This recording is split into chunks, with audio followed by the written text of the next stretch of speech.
Internet connection, servers, and other problems can be the main reason for this error code 1005 to occur. This error is popular in the EA Desktop app. People cannot log into their accounts and cannot even play games.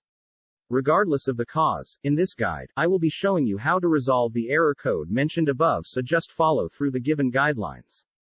Method 1. Restart your EA application.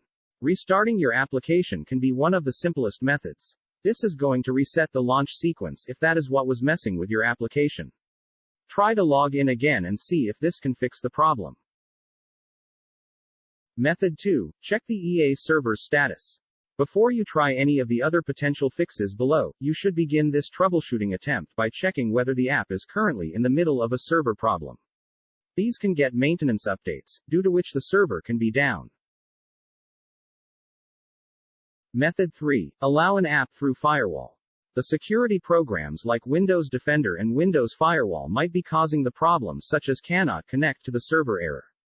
Many times, the security programs block the connection and face problems while establishing the connection with the game server.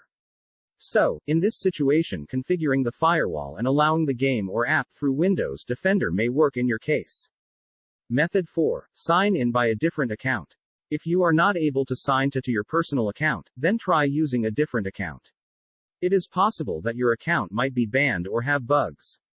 Doing this can make sure that the launcher is working and it's not the launcher's fault. If you do not have a new account, you can sign up for a new one. Then you can sign with the new account. If this works, then you can sign in to their website and check what is wrong with your account. If nothing works, you can contact customer support and ask to tell them what is going on with your account. Method 5. Reinstall EA Desktop App.